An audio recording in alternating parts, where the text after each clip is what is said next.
Hello guys, स्वागत है आपका हमारे यूट्यूब चैनल में।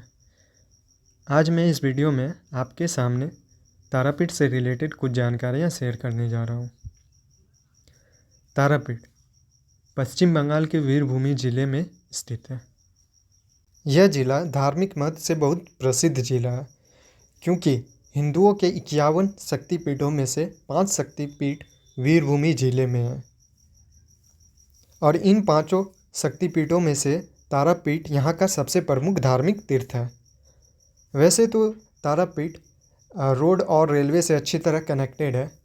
अगर आप बाय ट्रेन ट्रैवल कर रहे हैं तो आपको रामपुर हाट स्टेशन पर उतरना होगा और रामपुर हाट स्टेशन से 10 किलोमीटर की दूरी पर तारापीठ मंदिर है।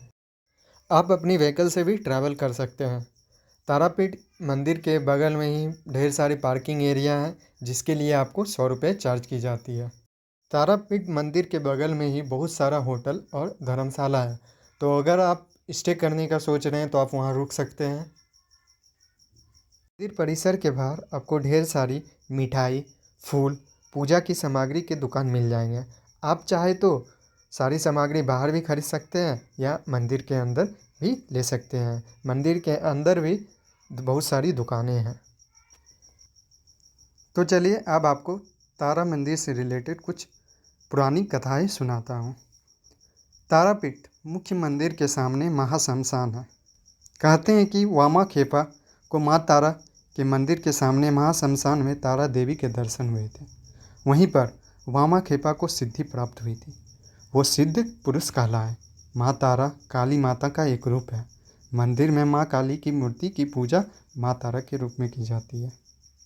महाश्मशान के बाद द्वारिका नदी है। आश्चर्य की बात यह है कि भारत की सब नदियाँ उत्तर से दक्षिण की ओर बहती है, लेकिन यह नदी दक्षिण से उत्तर की ओर बहती है।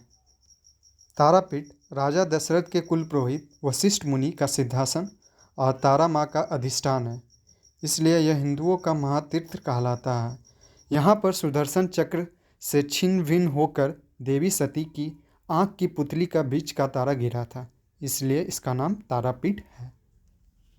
तारापीठ मंदिर के निर्माण के पीछे भी कुछ दिलचस्प कहानियाँ हैं, तो चलिए उसे भी सुनते हैं। यहाँ पर एक बार रतनगढ़ के प्रसिद्ध वैश्य रामापति अपने पुत्र को लेकर नौ द्वारा व्यापार करने आए थे। तारापीठ के पास उनका पुत्र सर्प के काटने से मर गया।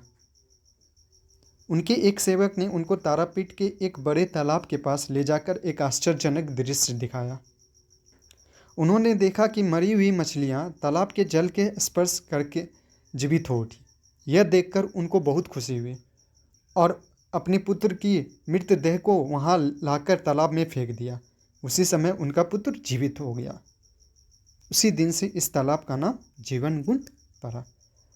रामापति वैश्य ने तालाब के पास एक टूटा हुआ मंदिर देखा और उसमें उन्होंने शिवलिंग और तारा माँ की मूर्ति देखी।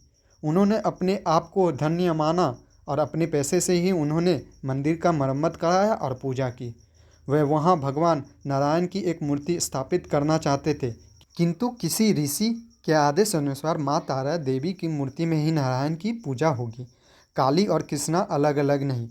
उनकी जिस तरह पूजा होनी चाहिए उसी तरह उन्होंने पूजा की और काली तथा कृष्णा की मूर्ति के भाव अनुसार एक ही मूर्ति प्रतिष्ठित कराई। इस वीडियो में बस इतना ही। उम्मीद करता हूँ यह वीडियो आपको पसंद आया हो।